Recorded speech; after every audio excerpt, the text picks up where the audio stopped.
예, 벌써 올 한 해 행사 마지막 강연입니다. 상반기 때 12강좌, 하반기 12강좌, 오늘에서 전체 24강좌가 마지막이고요. 또 오늘 끝으로 내년을 또 여러분들과 함께 기약해야 될 시간입니다. 오늘 주제도 보시면 아시겠지만 한국 민족 운동의 전개와 보셨습니까? 네. 잘 보시면 될 것 같고요. 네, 전통과 민주공화제 이렇게 초점은 아마 민주공화제.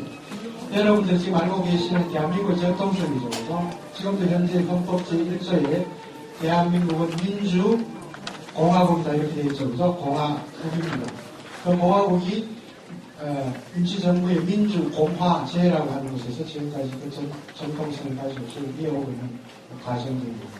오늘 강연을 통해서 여러분 한번 짐작하시면 되겠습니다만, 오늘은 강연 이외에도 여러분들 이 마지막 어떻게 보면 우리 전체 24강좌의 종강 시간입니다. 그래서 앞에 강연 전에 짧지만 아주 작은 또 선물을 여러분들한테 음악을 통해서 준비를 하고 있고요. 또 강연이 끝나고 나면 이수식을 진행합니다.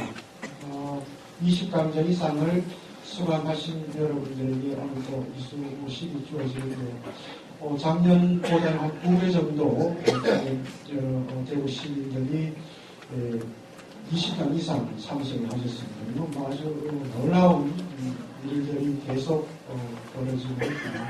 저희들 모금천학원 안에서도 상당히 놀랐습니다. 내년에도 좋은 기획안을 가지고 여러분들이 만날 수 있도록 미리 말씀을 드리겠습니다. 그래서 오늘 먼저 강연 전에 오늘 여러분들에게 좋은 음악을 선물해 주실 선생님을 짧게 소개해 드리겠습니다. 오늘 여러분들에게 아름다운 선율을 오보에를 통해서 여러분들에게 선물해 드릴 이현숙 선생님을 짧게 소개해 드리겠습니다. 한국예술종합학교 예술전문사 졸업을 하셨고요. 현재 창원시립교향악단에서 부수석 단원으로 활동을 하고 계십니다. 오늘 아주 좋은 세 곡을 여러분들이 준비를 해서 연주를 해드릴 것 같습니다. 이현숙 선생님 앞으로 모시겠습니다. 큰 박수 부탁드립니다.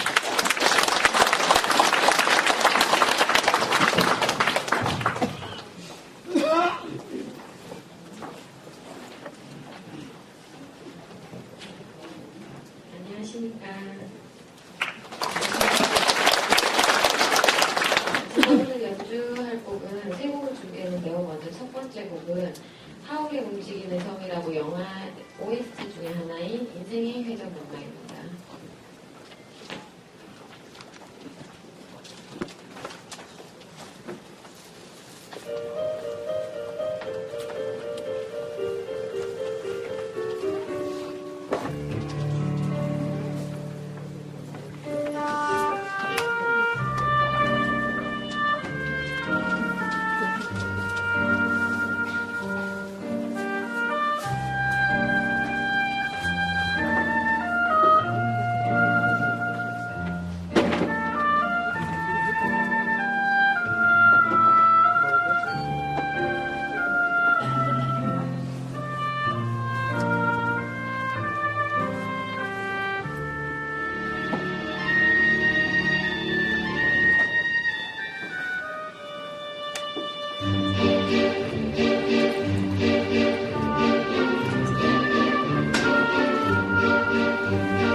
I Wish You Love라는 곡인데요. 아마 들어보시면은 멜로디 한 번쯤은 들어보셨을 그런 곡입니다.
들려드릴 곡은 지금 넬라 판타지아로 더 유명한 곡인데요.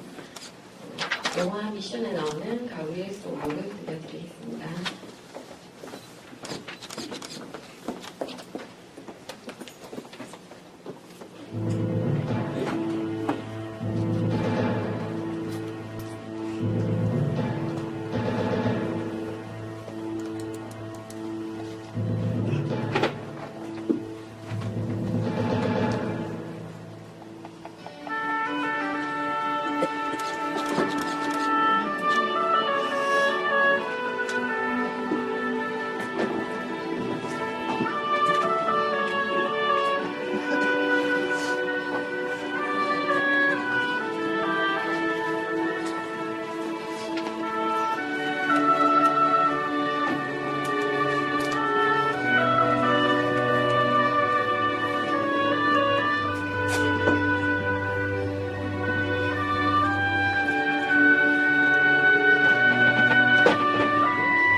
같습니다.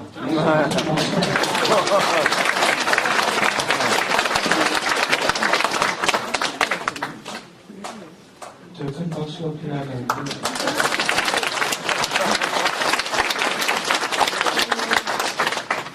12월이고 이제 곧 있으면 크리스마스인데요. 제가 필모 중에 하나 연주해 드리겠습니다.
예, 여러분의 귀를 즐겁게 그리고 여러분의 마음을 따뜻하게 먹이는 우리 이현숙 선생님께 다시 한번 큰 박수 드립니다.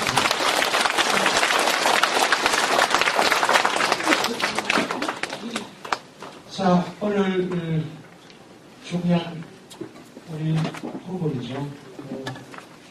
오늘 마지막 주제 강연입니다. 한국민족운동의 전통과 민족공화제.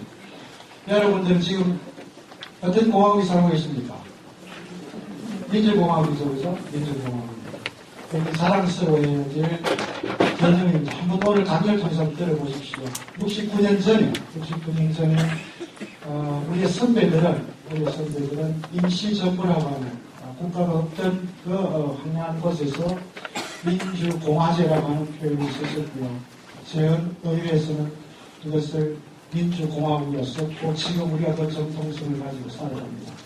여러분들 정말 민주공화국이 살고 있는지 다시 한번 또 되새겨보는 계기가 될 수도 있고요. 민주공화국이 산다는 것이 얼마나 힘든 일이고 어려운 일인가 하는 것을 오늘 강의를 통해서 또 경험을 들어볼 수 있을 것 같습니다. 오늘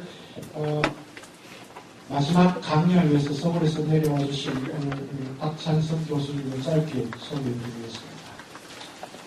서울대학교 국사학과를 졸업하셨고요. 동대학원에서 석사 및 박사학위를 취득하셨습니다. 역사문화학 회장을 역임하셨고요. 한국사회사학회장을 역임하셨습니다. 현재 한국구술사회학회장을 맡고 계시며 한양대학교 사학과 교수로 재직하고 계십니다.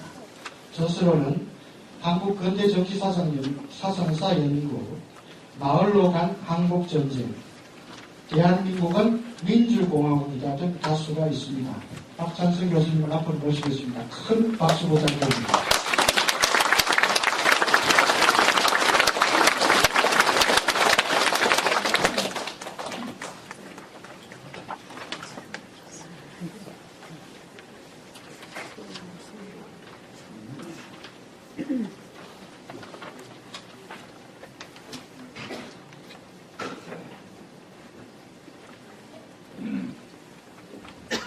들리십니까? 네. 네, 안녕하십니까. 한양대학에 있는 박찬승입니다.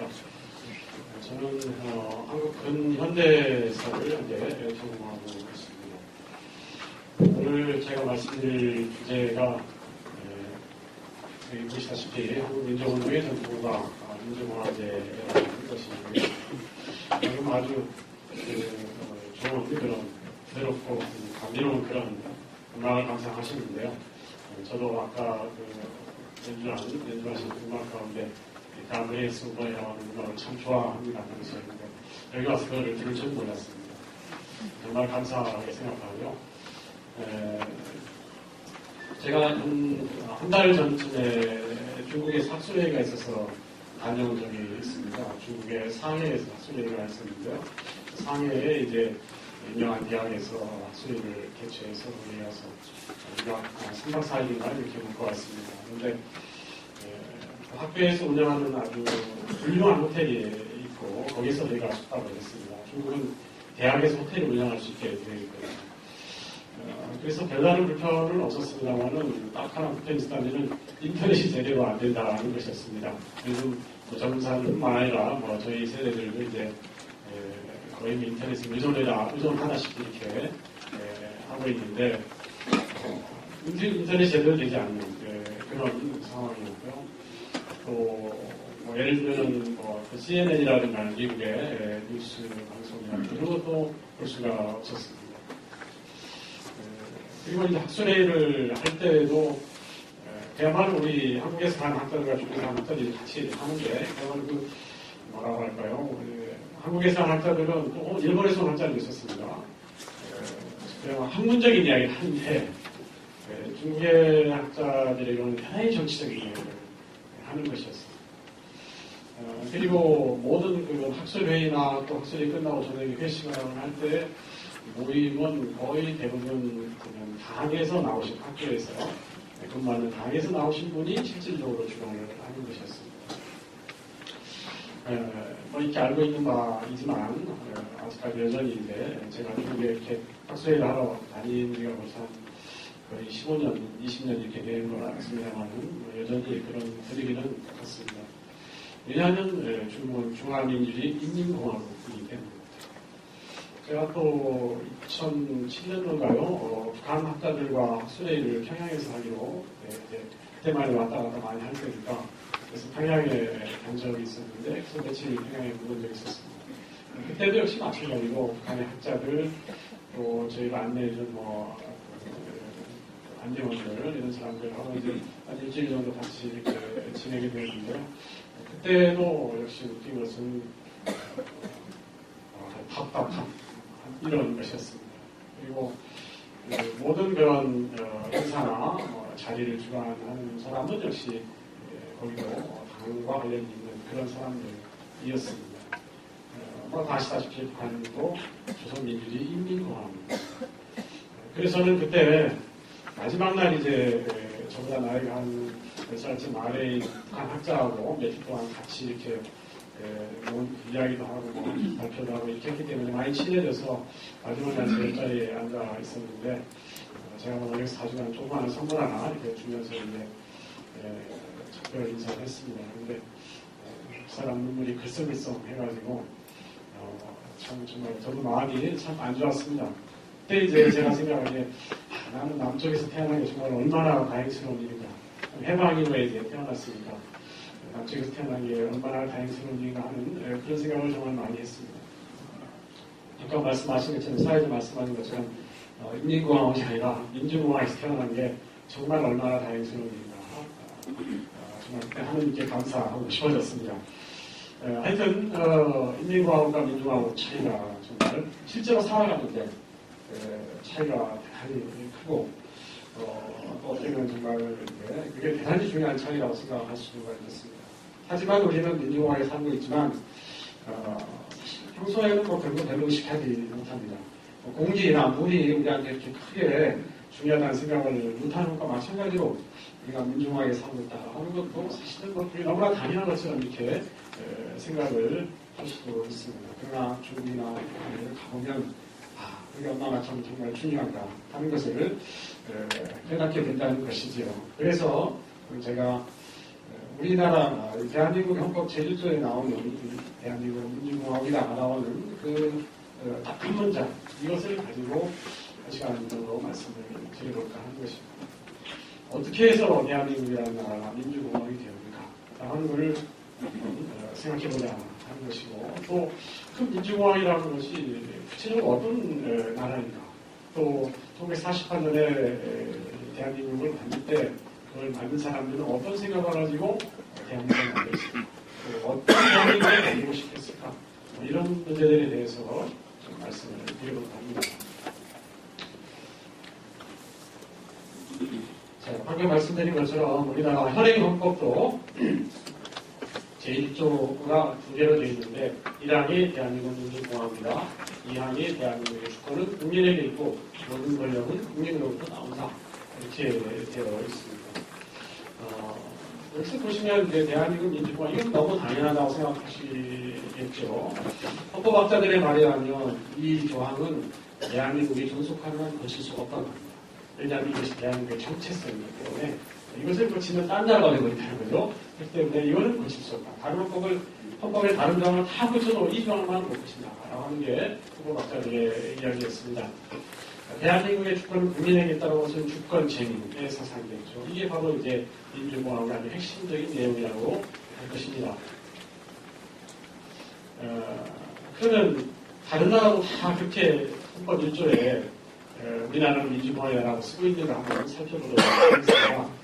자, 독일의 1919년에 만들어진 바이마르 공화국이라는 것이 있는데요. 거기에 헌법 제1조에 독일은 공화국이다. 국가의 권력은 국민으로부터 나온다라고 이렇게 되어 있었습니다. 방금 우리 헌법 제2조의 1조의 제2항과 비슷하죠. 국가의 권력은 국민으로부터 나온다. 라는 것이거든요. 모든 권력은 국민으로부터 나온다. 이 조항은 바로 여기서 따온 것입니다. 바이마르 공화국에서 따온 것입니다. 그런데 여기에 보면 독일은 공화국이다라고만 했지 민주공화국이라는 말은 하지 않았습니다. 전 세계 어느 나라 헌법을 봐도 우리나라가 민주공화국이다라고 쓴 헌법 제1조에 이렇게 전문에 그렇게 쓴 나라는 한 나라도 없습니다. 대한민국만 그렇게 쓰고 있습니다. 왜 그런가 한번 제가 오늘 설명을 해드리겠습니다. 현행 독일 연방헌법도 이런 대조항이 다 빠지고 지금은 인간의 존엄성은 침해되어서는 안 되며 국가는 이 원칙을 확인하고 보호하는 것을 지급하자. 인간의 존엄성을 강조하고 있습니다. 왜 그렇겠습니까? 이건 유태인 학살 문제 때문에 그렇습니다. 2차 대전 때 독일이 유태인들을 수백만 명을 학살하지 않았습니까? 그렇기 때문에 거기에 대한 반성으로 모든 인간은 존엄성을 지닌다라는 것을 헌법 제1조에다가 넣어놓은 것입니다. 프랑스법의 경우는 어떨까요? 프랑스법의 경우를 해보면 프랑스는 분할될 수 없고 프랑스는 기존의 어떤 여러 영주 국가들이 모여서 만들어진 그런 나라이기 때문에 쪼개질 수 없다는 것을 일조에 딱 넣어놨습니다. 그리고 뒤에 보시면 모든 국민의 평등을 지킨다 이런 이야기가 있는데 여기 보면 민주사회공화국이라고 써놨습니다. 프랑스는 자기 나라를 민주사회공화국이라고 이렇게 칭하고 있습니다. 이 경우는 꼭 약간 다릅니다. 미국 헌법의 경우에는 어떠한가 보면 연방의회는 국교를 정할 수 없고 자유로운 신앙행위를 금지하는 법률을 제정할 수 없다. 종교 문제를 제1조에 제정해놨습니다. 이거는 미국이라는 나라가 만들어질 때 영국으로부터 이 청교도들이 지금 일종의 그 종교에 대한 압박을 피해서 와가지고 만든 나라가 바로 미국이기 때문에 종교의 자유, 이것을 제1조에다가 놓고 있는 것입니다. 뿐만 아니라 언론 출판의 자유, 또 우리 평화를 개척할 수 있는 그런 자유, 이런 것들을 강조하고 있습니다. 자유라고 하는 걸 강조합니다. 우리가 오늘날도 미국은 자유의 나라라고 얘기하고 있고, 미국에 가면 자유의 신당이 서 있지 않습니까? 미국을 상징하는 자유입니다. 이처럼 여러 나라 헌법을, 중요한 나라들 헌법들을 보았으면 그 헌법에는 다 자기 나라의 역사가 표현되어 있습니다. 헌법 1조에는 역사가 반영되어 있는 것이죠. 우리나라 헌법도 마찬가지입니다. 우리나라 헌법도 대한민국 민주공화국이라는 이 조항에는 우리나라의 역사가 들어가 있는 것입니다. 그 역사에 대해서 제가 말씀을 드릴까 하는 것입니다. 민주공화국이라는 것은 결국 민주와 공화국이라는 것은 합친 말입니다. 민주라는 말은 결국 민주주의라는 말인데, 그 민주주의란 어떤 뜻일까? 우리나라 국어 대사전 한번 보겠습니다. 여기 보면 국민이 권력을 가지고 그 권력을 스스로 행사하는 제도 또는 그런 정치를 지향하는 사상이며, 기본적 인권, 자유권, 평등권, 다수결 원리, 법치주의 이런 것을 기본 원리로 합니다. 사실 이건 다 우리가 초등학교 때나 중학교 때부터 다 배운 내용입니다. 민주주의란 어떤 것이다. 아무튼 다 배운 것이죠. 다 아시는 그런 내용일 것입니다. 여기서 보시면 인권, 자유권, 평등권 이런 것들을 대단히 중요하게 생각하고 있고, 다수결 원리, 법치주의 그런 것을 기본 원리로 한다. 이렇게 일단은 좀 기억을 해주시기 바랍니다. 자, 민주주의라는 말을 영어로 하면 데모크라시가 됩니다. 데모크라시인데 원래 출처는 그리스어입니다. 이것이 원래 데모크라티라고 하는데 이런 말인데, 데모스라고 하는 말과 크라토스라는 말이 합쳐져서 만들어진 말입니다. 데모스라는 것은 인민이라는 말을 뜻하고, 크라토스라는 것은 지배 또는 권력을 뜻합니다. 다시 말하면 인민이 지배하는 나라다, 지배하는 제도, 이것을 민주주의라고 이렇게 이야기하는 것이죠. 아테네라고 하는 그리스의 아테네가 민주정치의 처음 출발이라고 이렇게 이야기를 할 수가 있을 텐데요. 아테네에서는 이주민과 노예, 여성을 위한 20세상의 남자입니다. 여자는 아닙니다. 당시에 20세상의 남자만 민회 나오는 곳에 참여할 수 있었습니다. 사실 아테네는 당시에 20세상의 남자들이 참여하는 직접 민주주의 제도입니다. 지금처럼 의회나 이런 것이 아니고 모든 사람들이 다 참여하는 이 민회라고 어셈블리라고 하는, 지금 어셈블리라는 게 국회라는 말로 사용되고 있습니다만은 어셈블리라는 것에 참여할 수 있는 것입니다. 그 정원은 거의 6,000명입니다. 1년에 40회 이상 모임을 가지고 여기에서 법률도 제정하고 또 재정 예산도 짜고, 그다음에 과세, 국정주방, 대외연구 이런 모든 중요한 사항을 이 어셈블리라고 하는 민회 여기에서 논의하고 결정을 했던 것입니다. 자, 이게 아테네 아고라고 하는 그런 광장입니다. 여기에서 바로 그런 어셈블리 민회라고 하는 것이 열렸던 것입니다. 그러나 이 아테네 민주주의는 사실은 좋은 점도 있지만 나쁜 점도 있었습니다. 어떤 제도든지 장단점이 다 있게 마련이니까요. 아테네 민주주의는 특이한 게 뭐냐면 모든 사람이 관직을 다 맡을 수가 있었습니다. 학력이라든가 이런 건 전혀 상관이 없고 모든 사람이 다 관직을 맡을 수 있는 권리가 있습니다. 돌아가면서 맡는 거죠. 한 사람이 연임을 할 수가 없습니다. 관직도. 그렇기 때문에 누구든지 자기 제도가 뛰어나든 제도가 모자라든 다 관직을 돌아가면서 맡을 수가 있는 그런 제도였습니다.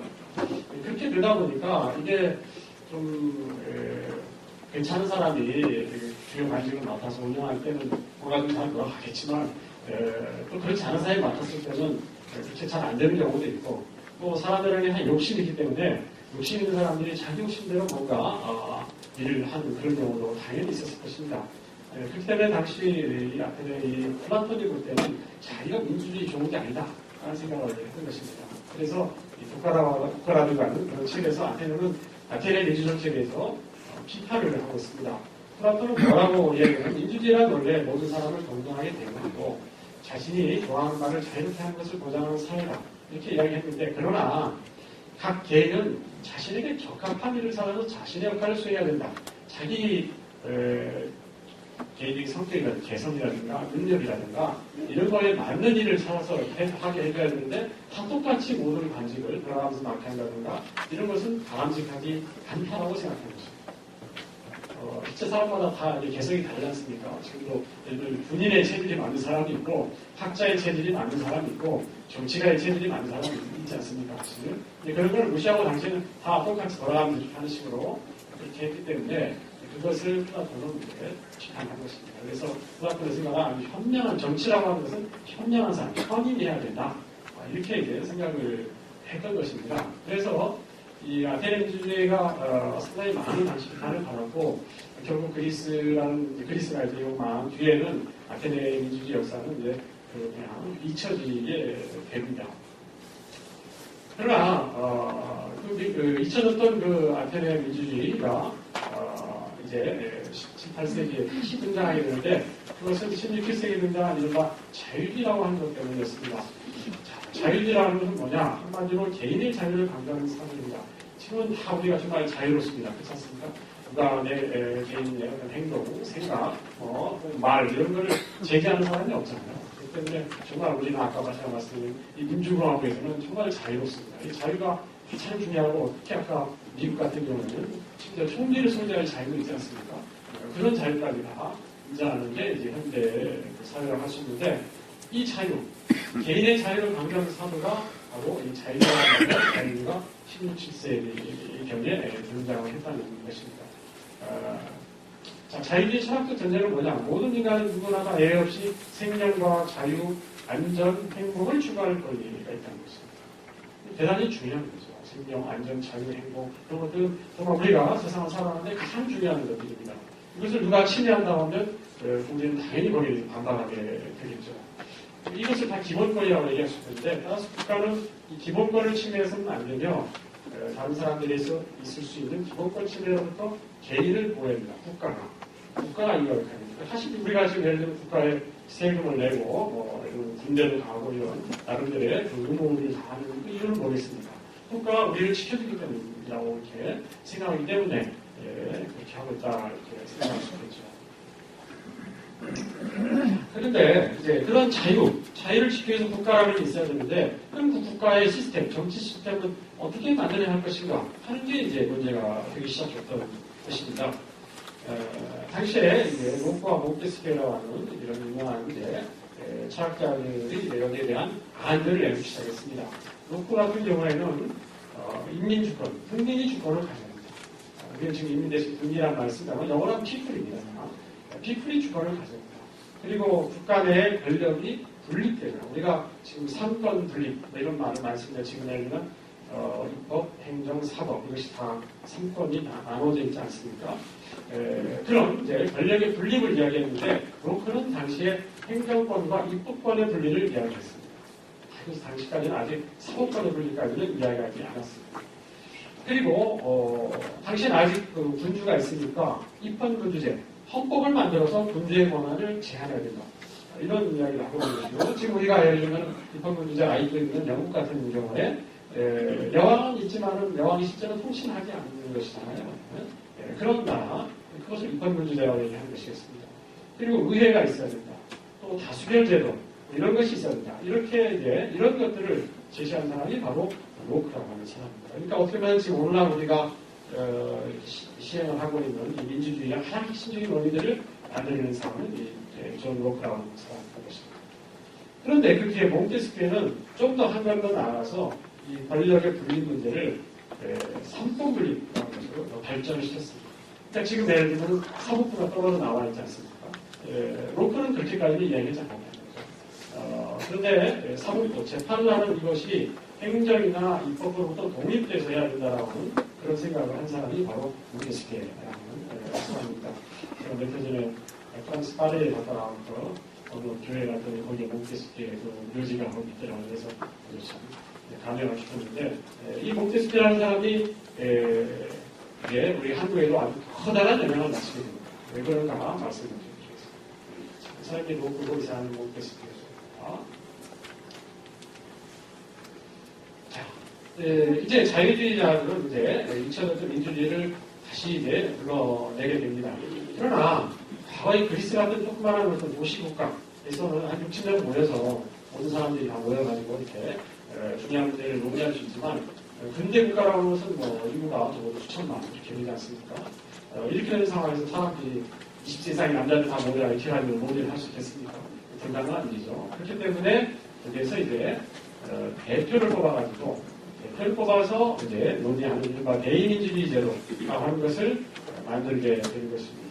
다시 말하면 모든 인민에게 참정권을 부여하지만 그들이 선택한 대표자에게 정치적 권리를 위임하는 것입니다. 그러니까 예를 들면 우리가 좀 국회의원 선거라는 게 바로 그거 아니겠습니까?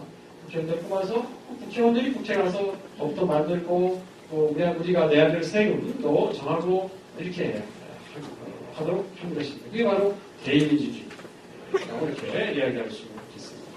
이런 제도가 이제 등장하게 된 거죠. 그러니까 그리스의 민주주의를 다시 부활시키긴 하되 직접 민주주의가 아닌 대의민주주의, 간접민주주의라고 하는 것으로 부활을 시켰다라고 이렇게 볼 수가 있겠습니다. 자, 지금까지 제가 민주주의에 대해서, 민주공화국의 민주에 대해서 말씀을 드렸습니다. 이제 민주공화국의 공화국이라는 것을 좀 말씀을 드릴 거는데요. 공화라고 하는 말, 현재 우리나라의 국호가 영어가 어떻게 됩니까? 리퍼블릭 오브 코리아 아닙니까? 리퍼블릭, 이게 공화국입니다. 그러면 이 리퍼블릭이라는 말은 어디서 왔는가? 로마인들이 사용했던 레스푸블리카라는 말에서 왔습니다. 이건 아테네입니다. 아테네의 레스푸블리카라는 말에서 왔다는 것이죠. 레스라고 하는 말은 영어로 하면 C입니다. C, T-H-I-N-G. 우리가 something이라고 할 때 Cing 그것입니다. 그래서 푸블리카의 것인데 푸블리카라는 것은 공공이라는 뜻입니다. 우리가 지금 여기 여러분들 와 계시는 이 도서관 이름이 뭡니까? 시립중앙도서관 아닙니까? 영어로 뭐라고 되어있냐면요. 대개 이제 이런 도서관을 공공도서관이라고 얘기합니다. 그렇죠? 공공도서관. 공공도서관은 바로 영어로 하면 public library입니다. 미국이라든가 외국이라든가 이런 나라의 도서관에 가면 다 도서관 이름들이 무슨 public library 이렇게 써 있습니다. 공공도서관이라는 거죠. 여기는 공공도서관이라고 써 있습니다. 그러니까 공공의 것이다. 모든 사람의 한 특정한 개인이나 시의 것이 아니고 우리 모두의 것이다. 하는 뜻으로 public이라는 말을 쓴 것입니다. 공공이라는 것은 우리 모두라는 그런 뜻인데요. 그래서 로마에서는 이제 그리스가 아니라 로마의 경우에 기원전 509년에 북종교로 왕을 쫓아낸 뒤에 자신들의 국가를 공공의 것이라는 뜻으로 레스푸블리카 이렇게 부른다는 거죠. 한 사람의 나라가 아니라 우리 모두의 나라라 하는 뜻으로 이렇게 썼습니다. 그것이 훗날 민주가 없는 나라를 가리킬 때 다 이제 리퍼블릭, 영어로 얘기하는 것이 리퍼블릭이 되는데 그렇게 부르는 것입니다. 로마의 동화정을 잠깐 여기서 살펴보면 로마에는 집정관, 원론, 인회라는 3자의 권력기관이 정립한 혼합주정의 형태를 취하고 있었습니다. 집정관은 이제 행정을 직접 맡아는 최고 권력자고 원론을 지금으로 치면은 미국의 상원과 같은 제도죠. 상원. 그리고 인회는 하원과 같은 제도를 것입니다. 이렇게 3자의 제도가 있었거든요. 이 3자의 이 기구가 서로 견제와 균형을 이루고 있는 이런 상태였습니다. 그래서 로마의 철학자 키케로는 공화국이란 인민의 것이다 라고 이렇게 주장하면서도 그 인민은 단순한 인민이 아니고 공익을 추구하는 가치가 된다. 그러니까 자신들의 이익만을 추구하는 이때는 아테네 민주주의가 그렇게 말년에는 그렇게 가버렸는데 그런 형식이 되어서는 안 되고 공공의 이익을 추구하는 인민들의 것이 되어야 된다 라고 이렇게 이 키케로는 이야기를 하고 있었습니다. 그 뒤에 이탈리아의 경우에 르네상스 시대, 이제 중세로 막 빠져나오는 아까 16, 17세기 이 즈음에 르네상스 시대에 이탈리아의 도시국가들도 이탈리아 도시국가들 베네치아라든가 뭐 이런 조그마한 도시들 많이 있었습니까? 그런 나라들이 다 이제 자기들을 레스푸블리카다 이렇게 불렀습니다. 자기들도 하나의 조그마한 공화국이다 라는 뜻으로 그렇게 부른 것입니다. 그래서 피렌체라고 하는 도시에 정치가 있던 마키아벨리라든가 이런 사람들은 이제 레스푸블리카, 즉 공화국은 귀족과 인민으로 구성된 시민들의 관계 속에서 구성되는 공동체다. 당시 그런 도시국가에는 귀족들이 있었습니다. 중세부터 내려오는 귀족들이 있는 것이고요. 귀족들과 보통 사람들로 구성되는 그런 공동체다. 이렇게 이야기를 하고 있는 거죠. 우리나라의 경우에 지금 여기 계시는 어르신들 다 집에 가면 족보가 있으시는데요. 유럽의 경우에도 이 귀족들은 다 자기들 나름의 족보가 있습니다. 유럽에 뭐 귀족이 있을까? 이렇게 생각하실지 모르겠는데, 분명히 귀족이 있고, 집가에도 내려오는 그런 집안들이 꽤 있고, 또 자기들 나름대로 조건을 다 가지고 있습니다. 제가 미국의 유타주에 있는 어떤 도서관을 한번 가본 적이 있는데 거기에 있는 도서관은 당분간 도서관이 가족, 패밀리 라이브러리였습니다. 그런데 거기에 가보니까 전 세계에서 조건을 다 모아놨습니다. 전 세계 조건을. 거기에 마침 한국분이 계셔서 얘기를 들어보니까 한국의 조건가 세계 최고라고 얘기를 하시더라고요. 가장 자세하게 쓰여져 있다는 거죠. 그래서 유럽 조건을 한번 봅시다. 이랬더니 이제 유럽 쪽의 조건을 영국 쪽 조건이라든가 뭐 프랑스 조건을 갖다 보여주시는데 거기는 그림으로 된 조건이 있어요. 귀족 집안들은 그림으로 돼 있었습니다. 특이하게도 우리는 제일 조상이 제일 위에 나오고 그 밑에 후손들이 좀 나오지 않습니까? 근데 거기는 거꾸로 돼 있대요. 조상이 제일 아래 그려져 있고요. 거기서 이렇게 나뭇가지가 뻗어나오듯이 이렇게 위로 뻗어나오는 그런 식으로 자손들을 그리고 있었습니다. 그래서 참 아주 우리하고는 많이 다르구나 하는 그런 생각이 들었는데 어쨌든 이 당시에 여기에 귀족들이 분명히 있는 거죠. 그렇기 때문에 보통 사람들과 이 관계 이걸 어떻게 조정할 것인지 가장 중요한 문제의 하나였습니다.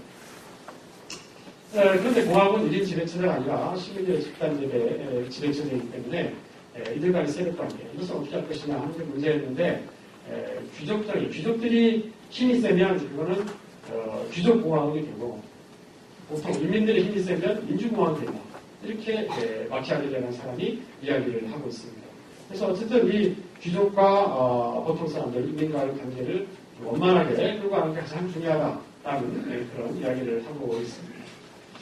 우리가 지금 아까 말씀드린 그 리퍼블릭이라고 하는 말을 공화국이라고 번역하고 있는데요. 그것은 원래 전통적으로 우리 동양에도 공화라고 하는 말이 있었기 때문입니다. 사마천이 쓴 사기라고 하는 책을 보면 주나라 본기에 이미 이 공화라는 말이 나오고 있습니다. 주나라 여왕이라는 사람이 기원전 842년 칠땅으로 달아나자 왕이 없는 가운데 14년간 주공과 수공이라는 사람이 협합해서 서로 자협조해서 정치를 잘했다. 협파자가 나오고 함께 공자죠. 공화 이렇게 해서 그거를 공화라고 치겠다. 이렇게 사마천이 사기에서 쓰고 있습니다. 그러나 이건 사실은 좀 정확하지 않은 것이었습니다. 사마천은 사람은 굉장히 훌륭한 분이고 훌륭한 역사학자지만은 그러나 역시 이 사람도 뭐 틀린 데가 있더라고요. 훗날 그 지역에서 사료가 발굴이 되었는데 나무에다 쓴 대나무에다 쓴 사료들이 발굴이 되었는데 거기 보니까 그것이 아니고 이 여왕이 도망간 뒤에 공백화라는 사람이 나라를 다스렸다 이렇게 기록이 되어 있습니다. 근데 공자롭게도 공자와 하자가 똑같습니다. 가운데를 예를 들면 무슨 뭐 귀족을 같이 되네 무슨 백 이렇게 해서 백자 할 때 그 백자가 들어가 있습니다. 그래서 공화라는 말이 여기서는 이렇게 그럴싸하게 설명했지만 실제로는 공백화라는 사람의 이름에서 따왔을 가능성도 있다. 왕이 없을 때 공화라는 사람이 다스렸다 하는 이런 것을 사마천이 잘못 알아듣고 이렇게 썼을 가능성이 있습니다. 그러나 그건 훗날 밝혀지고 사마천의 사기에 훨씬 더 영향력이 컸기 때문에 동아시아의 모든 나라 사람들은 공화라고 하는 것은 왕이 없을 때 왕이 없는 나라 왕이 없는 상황 이것을 이제 공화라고 하는 것이다. 이렇게 다 이해를 했습니다. 그래서 예를 들면 조선시대 때 왕의 군대에 이천이라든가 뭐 이런 당시 좀 악명을 날린 그런 데 관련이 있지 않습니까? 그런 사람들이 우리가 지금 공화를 하고 있다 이런 표현을 한 적이 있습니다. 왕조실록에 나옵니다. 그랬다가 이제 다른 정파 쪽 사람들한테 엄청나게 두들겨 맞았습니다. 그거는 일종의 반역 사상입니다. 공화라고 하는 것. 왜냐하면 왕을 없애겠다는 그런 의지가 담겨져 있는 것이니까 그건 반역의 사상입니다. 그래서 조선시대 내내 우리나라의 인조 지식인들은 공화라는 말을 입에 담을 수가 없었습니다. 그런데 어쨌든 이 서양에서 쓰이고 있는 데모크라시라고 하는 말을 동아시아에서 처음 민주라고 하는 말로 번역한 것은 만국국벌이라는 책을 윌리엄 마틴이라는 사람이 그 사람이 당시 중국에 와 있으면서 서양 책들을 중국말로 많이 번역을 했는데 그 사람이 민주라고 번역했어요. 그래서 우리가 지금 다 민주라고 쓰고 있는 것입니다. 그러나 원래는 사실은 동아시아에서도 원래 전통적으로 중국에서 민주라는 말이 있습니다. 민주는 뭔 뜻이냐? 민의 주인이라는 뜻입니다. 민의 주인은 누굽니까? 왕이죠. 왕. 그러니까 원래 민주는 왕이라는 뜻이었습니다. 그런데 여기서는 윌리엄 마틴이라는 사람이 민주지, 민이 무엇인가를 주재한다. 이렇게 쓴 것입니다. 그렇게 해서 의미를 확 바꿔버렸죠. 그래서 그다음부터는 왕이라는 뜻이 아니라 지금 우리가 이해하고 있는 이 데모크라시, 민주주의라는 뜻으로 그렇게 민주라는 말이 새롭게 쓰이기 시작합니다. 그러니까 말이라는 것은 항상 이게 의미가 이렇게 변하는 것입니다. 그리고 리퍼블릭이라는 말을 공화가 번역한 것은 일본의 익스프리 쇼거라는 사람입니다. 이 사람은 원래 사마천의 사기에 공화라는 말이 나오니까 왕이었는 상태는 공화다. 이렇게 나오니까 그걸 가지고 그냥 공화라고 이렇게 번역을 해서 쓰기 시작한 겁니다. 그것이 이제 우리나라에서 전해진 것이죠.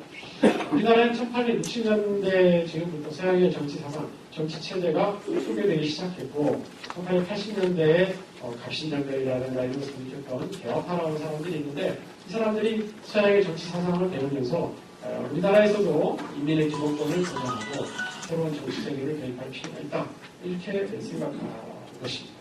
그래서 갑신정변도 일으키고 그 다음에 가보기를 해보고 이렇게 했는데 1880년대와 90년대에 이 개혁파는 일단은 인민의 평등권을 보장하고 군주의 권한을 제한하는 제한군주제를 도입하게 됐습니다. 고종의 권한을 제한하고 좀 관료의 권한, 인의 권한을 좀 더 확대시켜 보려고 하는 그런 노력들을 했던 것입니다. 그러나 그게 잘 되지 않았죠. 또 1898년에 독립협회 같은 경우에 당시 본신문을 통해서 모든 인민은 천부의 인권을 갖는다. 아까 제가 말씀드린 기본권, 생명, 안전, 행복 이런 것을 추구하는 그런 기본권을 갖고 있고 백성은 나라의 주인이다. 그런 표현을 쓰셨다. 백성의 나라의 주인이다. 이건 정말 과거에는 감히 할 수 없었던 일입니다. 나라의 주인은 당연히 임금이 없기 때문에 이제 백성이 나라의 주인이다. 이런 얘기를 한 것은 굉장히 혁명적인 이야기였는데 어쨌든 그런 얘기를 동시신문이라는 신문을 통해서 하고 있습니다. 그리고 더 나아가서 민의 참정권을 주장하는 거죠. 이제 민이 백성이 나라의 주인이니까 민이 정치에 참여해야 된다라고 하는 참정권을 갖는다라고 이렇게 주장을 하면서 군주의 권력을 제한하려고 했습니다. 그래서 독립협회는 1894년 가보개혁이라고 하는 것이 있었을 때 만들어졌던 중천이라고 하는 그런 조그마한 임시기구, 자문기구가 있었습니다. 그것을 의회로 탈바꿈시키려고 했습니다. 당시 일본은 의회가 이미 있습니다. 1890년에 헌법도 만들었습니다. 우리보다 훨씬 많이 앞서가고 있기 때문에 우리도 그런 추세를 따라가야 된다고 생각한 거죠. 그래서 중천을 의회로 탈바꿈시키려고 노력을 하게 되는 거죠. 그걸 통해서 군주와 종의 권력을 제한하고자 했습니다. 그러나 고종이라는 사람은 좀 어리숙한 것처럼 이렇게 많이 이렇게 역사책에는 쓰여있지만 사실은 권력에 대한 그 집착이 대단히 강한 사람이었습니다. 그렇기 때문에 독립협회에서 그 전에 가보경이나 갑신경이나 이런 때 개혁파들이 자기의 권력을 제한하려고 하고 자기 권력을 좀 떼앗아 가려고 하고 할 때마다 대단히 크게 반발했었습니다. 그래서 갑신정변도 실패하고 지금 가격도 실패를 한 중요한 이유 중에 하나는 고종이 거기에 협조하지 않았기 때문이라고 할 수 있는데요. 이때도 독립협회가 그런 식으로 자기의 권력을 빼앗아가려고 한다 하는 그런 식으로 생각을 해서 이 독립협회가 공화제를 도입하려고 하고 있다는 그런 구실을 만들어서 독립협회를 해산시켜버립니다. 사실 당시에 독립협회는 무슨 공화제까지는 생각도 안 했고 군주의 권한을 조금 제한시켜보려고 하는 그런 정도의 그 생각을 갖고 있었던 것인데 그것을 저놈들이 공화제 국가를 만들고 대통령을 뽑으려고 한다. 그래서 나를 폐위시키고 대통령을 뽑으려 한다. 이런 식으로 이렇게 누명을 씌워가지고 결국은 독립협회를 해산시켜버렸습니다. 그리고 1899년에 대한제국은 전제군주국이다라고 선포했습니다. 우리나라 역사상 우리나라는 전제군주국이다라고 이렇게 선포를 한 이때가 처음입니다. 조선왕조 시대에는 이렇게 왕들이 많았지만 사실 조선왕조 시대의 왕들은 신하의 눈치를 보느라고 제대로 보다 왕대로 하지 못했습니다. 만약에 왕이 내 멋대로 하겠다, 내 마음대로 하겠다 이렇게 되면 어떻게 되겠습니까? 연산군이랑 광해군처럼 쫓겨나게 됩니다. 신하들이 결국은 안 되지 않습니까? 이 반정이라는 걸 일으켜서 쫓아내는 그러니까 조선왕조라는 것은 왕과 군왕과 신하가 권력을 어느 정도 이렇게 나눠 갖고 있는 체제라고 볼 수가 있습니다. 그렇기 때문에 이 시기에도 역시 마찬가지로 관료들은 그런 체제 그리고 더 나아가 독립협회는 인에게도 일부 의회라는 걸 만들어서 백성들에게도 일부 권력을 나눠주자 이런 생각을 했던 것인데 고종은 그것을 일체 거부한 것이죠. 나는 관리하고도 권력을 나눌 수 없고 니는 맡아올 동안 말할 것도 없다. 그렇기 때문에 대한민국은 전제군주의라고 이렇게 되겠죠. 그래서 당시 일본의 망명했던 박영효라는 사람이 당시 일본의 고베 신문가 인터뷰한 사람들을 제가 고베 가서 찾아보니까 지금 고종이 하고 있는 이 정치체제는 조선 역사상 처음 있는 일이다. 전혀 이런 일이 전례가 없다. 이렇게 비판을 하고 있었습니다. 이렇게 해서 모든 권력이 고종 한 사람에게 다 집중되었고 내각도 무력화시켰습니다. 고종이 내각도 무력화시켜서 모든 관료, 지금 대신이죠. 지금 장관인데요. 대신의 그 임기를 전부 1년 이내로 합니다. 어떤 경우는 석 달 만에 갈아버리고 그래서 대부분 한 10달 정도 되면 다 갈아버리고 그러니까 일을 할 만하면 가고 할 만하면 가고 이렇게 하기 때문에 언제 몸이 날아갈지 모르니까 실제로 제대로 일을 거의 하지 못했습니다. 그런 가운데 이제 아시다시피 1905년에 일본이 러일 전쟁을 일으켜서 그 결과 을사조약을 우리에게 강요해왔고 1910년에는 정리 7조야 1910년에는 마침내 조선의 병합을 강요해왔습니다. 그런데 고종과 내각은 나중에 이때는 순종이겠죠. 이때는 제대로 이에 대응하지 못하고 무력한 태도를 보이게 됩니다. 일본이 워낙 강하니까 그걸 막아낼 방법이 없는 거죠. 근데 모든 권력은 국왕에 다 고종에 다 집중되어 있습니다. 만약에 그런 상황에서 중추원이 만약에 의회가 되겠다고 한다면 이런 중요한 조약들은 다 의회의批准을 받아야 됩니다. 그렇지 않습니까? 지금 우리가 외국과 어떤 중요한 조약을 넣으면 다 국회의批准을 받아야 됩니다. 이거 모든 나라가 마찬가지거든요. 그러니까 그런 헌법을 만들어 놓고 간단하게라도 그리고 당시 동력이 만든 의회를 만들어 놨다고 한다면 그렇다면 이런 조약들은 다 의회의 기준을 거쳐야만 했을 것입니다. 그런데 의회가 없었던 거죠. 고종이 늦게서 이런 게 필요하다고 생각했지만 이미 어떻게 할 수가 없었습니다. 그래서 결국 고종과 또 순종 그리고 대신 아니면 그 대신들이 도장을 찍어서 결국은 나라가 넘어가거든요. 1910년에 일본의 메라우치라고 하는 그 사람이 새로 통합으로 와가지고 1910년 8월 결국 이 병합조약을 성사시켰는데 그때 불과 조선에 부임한 지 한 달 반 정도 만에 결국 조선을 완전히 당시 한국 대한제국이죠. 한국이라고 하는데 대한제국을 완전히 일본에 병합시켜버렸습니다. 그래서 메라우치의 그 일기를 보면 너무 쉽게 간단하게 한국을 먹었다고 써있습니다. 이거는 8월 29일 날 거기에 보면 생각보다 훨씬 쉽게 일을 마쳤다. 하하 이렇게 써있습니다. 하하라고 써있어요. 그러니까 얼마나 자기 스스로 생각할 때도 기분이 좋았겠어요. 자기가 일본에서 한국에 건너올 때 일본의 그 수상이라든가 이런 사람들이 너무 무리하지 마라. 안 되면 한 3년쯤 잡고 해봐라. 이렇게 이야기했거든요. 근데 와서 한 달 반 만에 일을 해쳐버렸어요. 왜냐? 시스템이 이렇게 됐기 때문에 그걸 방송했던 것입니다. 그런 점에서 고종이 이 망국에 대해서 가진 책임은 상당히 크다라고 이렇게 봐야 할 것입니다. 자, 이런 대한제국의 망국이 되러 가는 그런 상황에서 새로운 그런 정치체제, 정치 상황들이 많이 소개되고 있었습니다.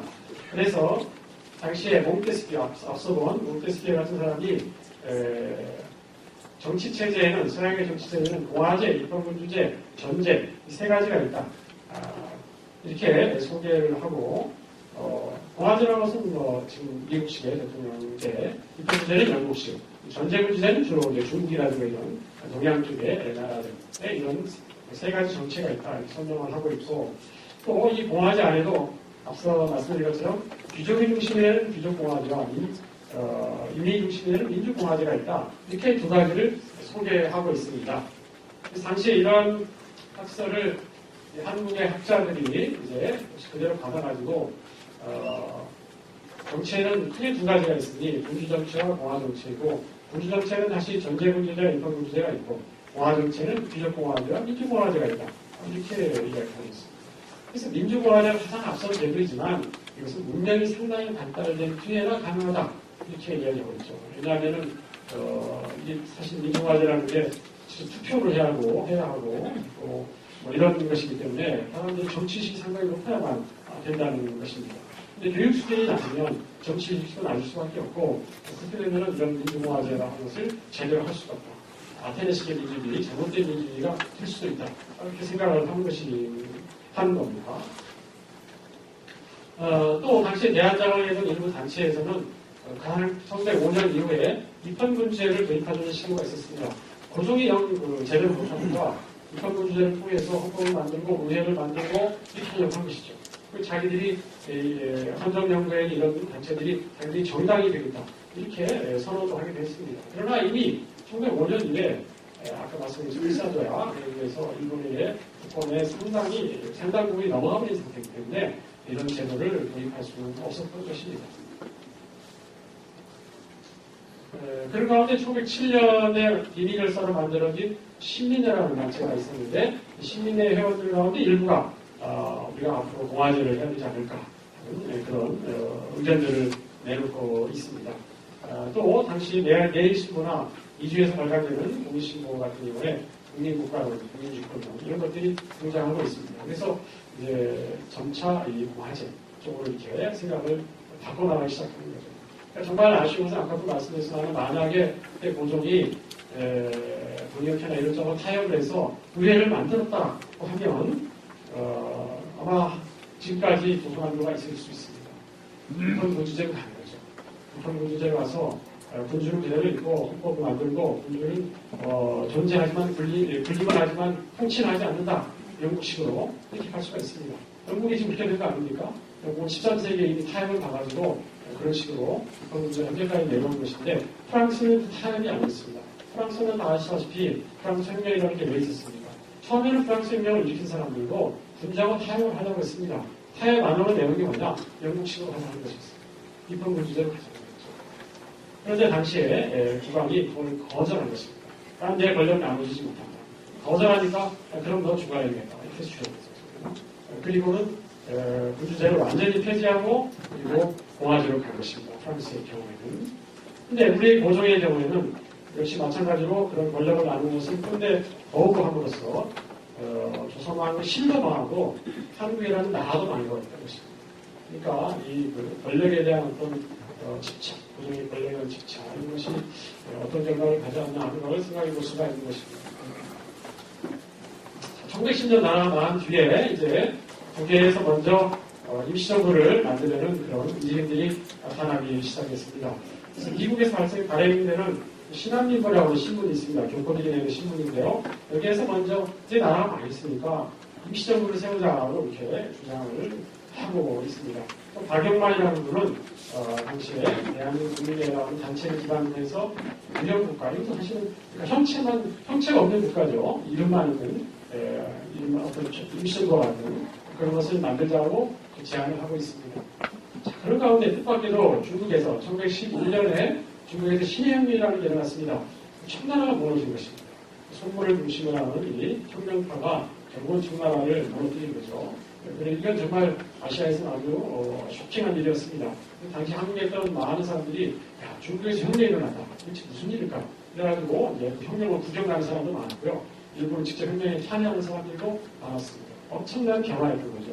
그 수천 년 동안 내려오던 중국의 군주제라는 게 무너지고 이제 공화국이 들어서게 된 것입니다. 그렇기 때문에 이 공화주의, 중국의 공화주의가 점차 당시 중국에 있던 한인 독립운동가들을 중심으로 해서 확산되기 시작했습니다. 이제는 조선왕조가 망했기 때문에 대한제국이 망했으니까 이제는 거기에 대한 미련은 버리고 이제 새로운 나라를 세우자. 새로운 나라는 뭐냐? 공화주의 국가. 그러니까 대통령을 뽑아서 다스리게 하는 그런 공화주의 국가를 세우자. 이렇게 생각한 것입니다. 그래서 1917년에 당시 중국에 있던 독립운동가들이 대동단결 선언이라는 걸 통해가지고 대한제국의 멸망과 함께 주권은 이제 국왕으로부터 국민에게 넘어왔다고 선언합니다. 그래서 이제는 국민들이 새로운 나라를 세운다라고 이렇게 선언하고 있는 것이죠. 이게 대동단결 선언의 내용인데요. 자, 그런가 1919년에 그 2년 뒤인 1919년에 3.1운동이 일어났습니다. 그래서 3.1년 당시 국내에서 여러 전단을 통해서 임시정부안이 많이 나왔고 그런데 모든 임시정부안이 다 공화제, 기반으로 하는 것이었습니다. 다시 고종이나 뭐 순종, 고종은 이미 이제 죽었습니다만은 순종이라든가 아니면 왕실의 누군가를 떠받들어서 정부를 세우자는 이 평균주제를 결정한 그런 정부와는 하나도 없었던 거죠. 그래서 당시에 사람들이 얼마나 그 조선왕실에 대해서 신당을 하고 있었는가 하는 것을 잘 보여준다고 생각합니다. 그래서 사실은 공화제 입술도 많이 나왔는데 여기에는 1911년에 중국의 신해혁명, 또 2년 전에 있었던 러시아 혁명, 또 바로 1년 전에 독일 혁명, 독일도 절대 왕정이 무너지고 이제 아이마르 공화국이라는 게 그런 과정에 있었던 것이죠. 그래서 이런 것들이 한국인들에게도 상당히 영향을 주었던 것입니다. 그런 가운데 실제로 러시아 땅에 있던 러시아 동포들이 만들었던 전무 한족회라고 하는 단체라든가 또 상해에서 신한총연당이라든가 또 국내에서 간 많은 사람들이 이제 임시정부를 구성하기 시작합니다. 러시아 땅에서 만든 것이 먼저 대한민국 의회라고 하는 그런 단체였고 상해에서는 대한민국 임시정부라는 이름으로 임시정부를 구성했던 것입니다. 그리고 이제 당시 상해에서 만들어진 임시의정원에서 1919년 4월 대한민국 임시헌장이라는 것을 뺐습니다. 그래서 한 10개 정도의 조항이 되는 것인데 임시헌장을 표시하는 것이죠. 그런데 거기에 제1조에 대한민국 민주공화제와 함께 나오고 있다는 거죠. 그러니까 당시에 1911년에 있었던 중국의 신해혁명의 경우에도 헌법을 만들게 됩니다. 신해혁명이 있은 뒤에 헌법을 만들었지만 거기에 민주공화국이라는 한마디도 안 나옵니다. 그러니까 열심히 찾아봤는데 거기에 민주공화국이라는 말이 안 나오고 그냥 공화국이라고만 나옵니다. 그런데 또 동일의 바이바르 헌법도 아까 보신 것처럼 공화국이라는 말은 공화제라는 말이 있지만 민주공화제라는 표현은 없었다는 거죠. 그럼 왜 우리는 민주공화제라고 했을까? 그렇죠. 아주 특이한 일인데요. 아까 말씀드린 것처럼 이미 대한제국 시기부터 여러 잡지라든가 신문이나 이런 걸 통해서 민주공화제라고 하는 그런 단어를 사람들이 많이 알고 있었던 것입니다. 그래서 공화제라고 하면 귀족공화제와 민주공화제가 있는데 우리는 절대 귀족공화제를 해서는 안 되고 일부 소수가 권력을 갖고 있는 우리는 민주공화제를 해야 된다는 생각이 사람들 머릿속에 딱 들어가 있었던 것입니다.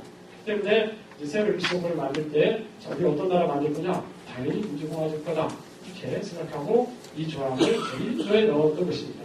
이것이 바로 지금 96년이 지난 오늘날까지도 대한민국 헌법 제1조에 그대로 들어가 있는 것입니다. 이런 역사를 가지고 있는 거죠. 1919년 9월에 앞서 말씀드린 러시아와 상해했던 두 개의 정부가 통합을 해서 통합된 임시정부를 출범시켰는데 그때는 일조가 좀 바뀌었습니다. 대한민국은 대한인민으로 조직함, 또 제2조는 대한민국의 주권은 대한민국 전체에게 있음 이런 식으로 약간 바뀌었습니다. 그러나 어쨌든 주권 재미를 선언하고 있는 그런 헌법인 것은 마찬가지이고 민주공화국 체제를 지향하는 것도 역시 마찬가지라고 하겠습니다. 자, 2010년 12월에 당시 미국에 있던 이승만이 상해에 왔습니다. 그래서 상해 임시정부 의원들이 다 모였습니다. 임시정부가 출범한 지 1년이 좀 넘어서 이제 처음 이렇게 다 모여서 사진을 찍은 건데요. 그래서 이승만 대통령 환영 만찬에 찍은 사진인데 그 가운데 이승만이 있습니다. 그리고 이동희, 당시 국무총리였던 이동희가 있고요. 이쪽에는 안창호라든가 이런 사람들이 좀 있습니다. 이시영 선생, 이동훈 선생, 그 앞에 김우리 선생, 이런 사람들이 앞에 쭉 앉아가 있습니다. 굉장히 중요한 사진이죠. 자, 그렇게 만들어진 임시정부인데 그게 헌법을 괜찮이 고칩니다. 고쳤는데 1925년 헌법을 보면 다시 제1조가 대한민국 민주공화국이라고 다시 돌아옵니다. 역시 이 조항이 굉장히 중요하다고 사람들이 생각했던 것 같습니다. 27년에 임시 약관이라는 이름으로 다시 약관을 고쳤는데 그때 대한민국 민주공화국은요 주권은 인민에게 있다 이렇게 역시 또 선언하고 있고 1940년에는 제1조를 대한민국의 주권은 인민에게 있으니 그래서 민주공화국 역할은 빠졌었습니다. 그러나 이제 마지막 헌법인 1944년 해방되기 1년 전에 임시정부가 중정부 임시정부 때죠. 거기에서 임시 헌장이라는 걸 만들었는데 거기에서 제1조가 다시 대한민국 민주공화국 이렇게 돌아갑니다. 그리고 45년 헌법을 만들 때 그것을 그대로 계승하게 된 것이죠. 여기 보면은 제2조는 대한민국 한국은 대한의 고유한 한국어함, 대한민국 인민은 원칙상 한국민족어함, 대한민국의 주권은 인민 전체에 있음 국가가 광복되기 전에는 광복운동가 정치에 있어요. 그래서 말하는 광복운동가는 독립운동가인데 10년 이상 광복운동, 독립운동에 종사한 사람으로 한다 이렇게 되어 있습니다. 그리고 1930년대에 이제 우리나라에 정당이라는 게 등장합니다. 이게 아까 말씀드린 대의민주주의 정치를 하려면 정당이라는 게 있어야 되지 않습니까? 정당이 역시 소속만으로 할 수는 없으니까 정치 세력이 있어야 되고 그것이 바로 정당의 형태로 정당이라는 것을 나타나는데 정당이 조직되기 시작합니다. 1930년에 대한민국 독립당이 만들어진 것부터 시작해서 조선혁명당, 신한국당, 민족혁명당 이런 여러 당들이 만들어졌고 이동영, 김동영, 한국국민당이라는 걸 만들어서 임시정부의 여당 이런 것을 이렇게 키워나가게 됩니다. 이런 당들은 처음에 임시정부가 이렇게 대립하고 있는 그런 상태에 있습니다. 그런데 이런 여러 정당들이 다 그 이념으로서 정강정책이라든가 이런 데 나오는 자기 정당의 어떤 정치 이념으로서 삼균주의라는 걸 채택하고 있다는 것입니다. 세 가지를 균등하게 해야 된다는 거죠. 뭐냐? 그것은 정치와 경제, 교육에서의 균등을 말하는 것입니다. 대단히 중요한 건데요. 이제 정당, 아까 말씀드린 여러 개의 정당들이 다 이 삼균주의에 대한 내용을 채택하고 있습니다. 다시 다음에 또 좀 더 자세히 말씀드리기로 하고요. 한국국민당은 1937년에 중일전쟁이 발발한 이후에 한국국민당, 한국독립당, 조선혁명당이 통합해서 37년에 한국독립당이라는 것을 만들었는데 이게 이제 명실상부한 임시정부의 여당이 되는 것이고 민족주의 우파교회의 인사들이 모두 여기에 참여하게 됩니다. 이게 이제 바로 한국국민당 창당기념 사진인데요. 진구 선생이 앉아있고요. 이시영 선생, 조항 선생, 조한구 선생 이런 분들이 앉아 있습니다. 여기 조소왕이라는 분인데 이 조소왕이라는 분이 이제 방금 말씀드린 삼균주의를 만든 분입니다. 그리고 1942년에 건국 강령이라는 걸 발표했습니다. 이것은 조소왕이라는 분, 방금 말씀드린 조소왕이라는 분이 주도해서 만든 것인데 그래서 그 이념이 삼균주의라는 것에 뿌리를 두고 있습니다. 한국의 건국 정신은 삼균주의의 역사적 근거를 두고 있다. 그래서 이제 정치와 경제와 교육의 권리를 균등히 해서 우화가 없게 한다. 이렇게 표방하고 있는 것이죠. 조소왕이라는 분이 이 삼균주의라는 걸 왜 만들었는가? 프랑스와 미국의 민주주의는 정치 민주화에는 성공을 했지만 경제와 교육의 민주화에 실패했고 소련의 민주주의는 경제 민주화에는 성공하고 있지만 치주하고 있지만 정치와 교육의 민주화에는 실패했다. 이렇게 이야기하고 있습니다. 그래서 이제 자기가 내놓고 있는 이 삼균주의라는 것은 정치, 경제, 교육의 세 분야에서의 민주화, 균등을 도모하는 것이다. 이렇게 이것은 조선식 민주주의다. 이렇게 이야기하고 있습니다. 이분이 이제 조선한 분이죠. 6.25 때 한국전쟁 때 북한에 납북되어서 북한에 유로가 있습니다. 임시정부는 그 해방 직전에 시점에 와서 44년, 45년에 와서 당시 민족혁명당, 인정에 반대하고 있던 민족혁명당까지도 결국은 다 이제 포용을 하게 됩니다. 그래서 임시정부는 다시 중국 관내의 민족주의 좌우파 세력을 통합하는 그러한 정부가 될 수가 있었습니다. 1942년도에 임시운동원에 이제 개편 이후에 있는 사진입니다. 가운데 임시운동이 앉아있고요. 다른 여러분들이 계십니다. 그리고 끝에 이제 김원봉이라는 사람이 앉아있는 이 사람이 이제 민족혁명당 여기 밀양 출신이죠. 의열단 단장이었던 김원봉이 민족혁명당을 이끌고 있었는데 이때 이제 상위 임시정부에 참여를 한 것입니다. 처음에는 인정 해체를 주장을 했었는데 결국 이때 이제 와서는 여기에 참여를 했습니다. 중일전쟁이 일어나고 태평양전이 일어나고 이제 곧 일본이 패망할 것 같다. 뭔가 임시정부가 중요한 정권을 하겠다. 이렇게 이제 전망을 한 것입니다. 그래서 임시정부에 참여한 것입니다. 자, 이런 상태에서 이제 결국 해방이 된 것입니다. 해방이 돼서 또 다시다시피 해방 이후에 좌우에 대립이 치열됐고 또 남북이 분단되고 이런 상황이 됐습니다. 그때 좌우파의 여러 정치 세력은 1946년과 7년에 있었던 일송운동위원회 요청에 따라서 정부 수립 구상을 정리해서 제출했습니다. 일송운동위에서 여러 정당, 정파들에게 앞으로 새로운 나라를 세우려면 어떤 나라를 세우면 좋겠는가 각자 써서 내라 이렇게 했던 것입니다. 그래서 써냈는데 그것을 분석을 한 학자에 의하면 둘로 나눠진다. 하나는 우파는 민주공화국 체제, 좌파는 인민공화국 체제를 믿습니다. 아까 제가 이 강연 첫번에 말씀드린 것처럼 그렇게 이제 나뉘어지고 있었던 것입니다. 그리고 결국은 아시다시피 남쪽에는 민주공화국이 있었고 북쪽에는 인민공화국이 있었습니다. 그리고 1948년에 대한민국을 만드는 과정에서 재헌헌법이라고 이제 만들어졌는데 이 1948년에 만드는 재헌헌법 체제가 전문부터 1장, 110장까지 나오고 있고 임시정부의 48년 만드는 임시원장은 전문부터 7장까지 되어 있는데 그 체제가 거의 같습니다. 임시정원이 이름이 국회로 바뀌었고 임시정부가 정부로 바뀌고 심판원이 법원으로 바뀌었을 뿐입니다. 회계가 제도로 바뀌고 경제라는 조항이 장이 새로 들어갔습니다. 지방자치라는 헌법 개정안 장이 새로 들어갔습니다. 이런 정도의 차이가 있으면지 전체적인 체제는 똑같습니다. 그러니까 당시 이 헌법을 만든 사람이 유진호 박사인데 유진호 박사가 임시정부의 헌법을 그대로 계승해서 해야 되겠다, 만들어야 되겠다라고 생각을 했던 것 같습니다. 여기에 지금 임시의정원이 국회로 바뀌었는데요. 임시의정원을 처음 만들 때, 당시에 처음 만들 때 상해 임시정부에서 이름을 임시의정원이라고 지었습니다. 그리고 그 제일 끝에 뭐라고 설명하면 해방이 돼서 새로운 나라가 들어서면 국회를 만들어서 임시의정원을 임대한다 이렇게 되어 있습니다. 그때 이미 국회라는 단어가 나왔습니다. 그러니까 지금 예를 들면 우리가 일본 같은 경우에는 국회로 하는 의회에 국회한다든가 우리는 국회라는 걸 쓰고 있지 않습니까? 그것은 이때 여기서 상해 임시정부에서 이미 이름을 지어놓은 것입니다. 그래서 그걸 그대로 따라서 하게 된 거죠. 이번에 이제 유진호 박사인데요.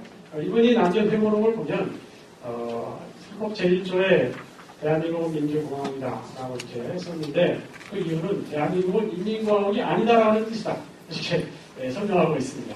그러니까 아까 1919년에 임시정부에서 대한민국은 민주공화국이 이렇게 썼을 때는 대한민국은 귀족공화국이 아니라 민주공화국이다 이런 뜻을 썼습니다. 그때는 아직 사회주의라는 게 뭐 별로 없었으니까요. 그런데 48년에 만든 헌법에서 대한민국은 민주공화국이라고 쓴 것은 대한민국은 인민공화국이 아니다라고 하는 뜻으로 인민공화국이라는 게 민주공화국이다라는 것을 확신하게 하기 위해서 일종의 썼다는 것이죠. 그러니까 이 두 가지 의미가 다 들어가 있죠. 이 대한민국은 민주공화국이라는 이 간단한 몇 자 안 되는 이 문장 안에 그 두 가지 의미가 다 들어가 있는 것입니다. 이게 이제 재헌법 지초위원회 사진이 가운데 이승만 당시 위원장 그리고 신입부에 이런 분들이 앉아 있습니다. 재헌법 헌법의 전문입니다. 이것이 이 문장이 딱 한 문장입니다. 여기 한다 여기 마침표가 하나밖에 없습니다. 굉장히 어려운 문장인데요. 당시에는 법원한테 때문에 이렇게 했던 것 같은데 여기 보면 유관적 성화전쟁은 우리들 대한민국민은 기미 3.1운동으로 대한민국을 건립하여 이 대한민국은 대한민국 임시정부를 말합니다. 3.1운동으로 임시정부를 건립해서 세계에 선포한 위대한 독립정신을 계승해서 이제 민주독립국가를 제공합니다. 이걸 선언하고 있고 근데 여기 보면 재미있는 게 빨간 인생으로 이렇게 해서 보겠습니다. 전체 사회문화의 모든 영역에서 각인의 기회를 균등하고 기회를 균등하고 아까 얘기한 삼준지라는 게 정치, 경제, 교육에서의 기회를 균등히 한다는 것입니다. 결과를 균등히 한다는 것이 아니고 기본적으로는 기회를 균등히 하는 것이다. 이렇게 조상만에서 이야기하고 있었는데 그런 기회를 균등히 하는 것이다.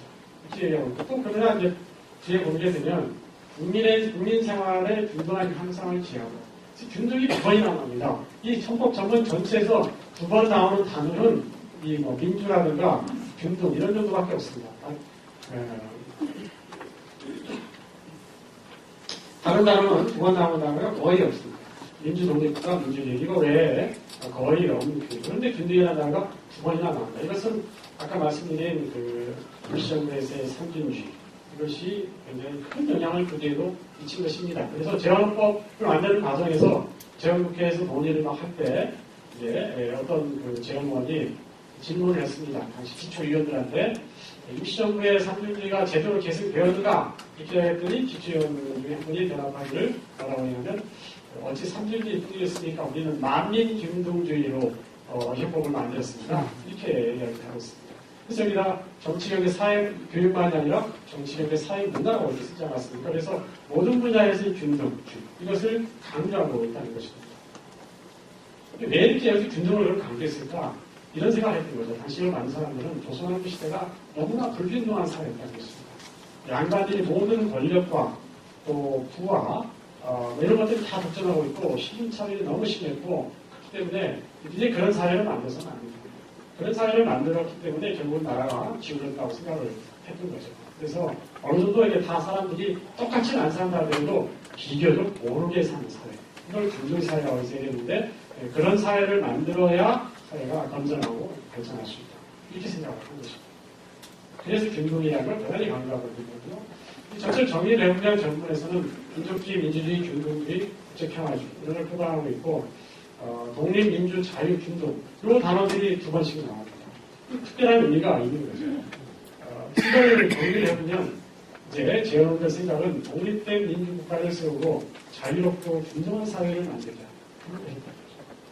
그러니까 우리가 대한민국의 건국정신이 뭐냐, 건국 이념이 뭐냐 이렇게 물어볼 수 있습니다. 질문을 던져주세요. 정확하게 어디 써놓은 게 없습니다. 저런 의원들도 써놓은 게 없는데 헌법 전문을 분석해보면 이거라고 생각됩니다. 독립민주, 자유, 균등. 이것이 바로 대한민국의 건국 이념이 아닌가 이렇게 생각이 된다는 거죠. 그리고 헌법 제1, 2조가 이제 대한민국 민주공화국이다. 주권 국민에게 있고 모든 권력은 국민은 남기겠다 이렇게 들어갔습니다. 그런데 여기서 이제 우리가 좀 리퍼블릭 오브 코리아인데 다시 한번 그 의미를 되새기면 처음에 중간에 말씀드린 것처럼 레스푸블리카라는 말은 공공의 것, 공공의 일이라는 뜻으로 번역이 된다는 거죠. 그렇기 때문에 이 공화국이라는 것은 좀 법과 공공성 여기에 기반을 두고 주권자인 시민들이 만드는 정치 공동체가 되어야 한다. 이렇게 생각할 수가 있겠습니다. 다시 말하면 이 공화국이라는 것은 공공의 이익을 실현하는 국가가 되어야 한다. 어떤 특정한 개인이나 특정한 계급이나 특정한 어떤 지역이나 이런 것이 아니고 전체의 어떤 그런 공공의 이익을 위한 국가 이것이 되어야 한다. 이렇게 생각을 했던 것 같습니다. 그래서 제한업대의 그런 공화주의적인 요소를 찾아보면 개인의 자유, 평등, 창의를 존중하되 공공의 공리를 위해서 이를 조성할 수 있다든가 또 경제와 관련된 조항에서도 공공의 필요를 위해서는 개인이나 기업의 경제활동의 자유를 제한할 수 있다. 이렇게 있습니다. 그래서 공공의 이익을 매우 중요하게 그렇게 다루고 있습니다. 제한법은 결국 크게 보면 이것을 공화주의라고 좀 학교에서 이야기했는데 공화주의를 지향하고 있다. 이렇게 말씀드릴 수 있지 않을까 싶습니다. 그래서 처음에 이제 제가 말씀드린 것처럼 이 대한민국 민주공화국이라고 하는 말 안에는 굉장히 많은 의미가 여기에 역사가 있고 의미가 들어가 있고 또 앞으로 미래지향적인 그런까지 다 담고 있다고 이렇게 생각이 듭니다. 일단 제 말씀은 여기서 정리를 하겠습니다. 고맙습니다.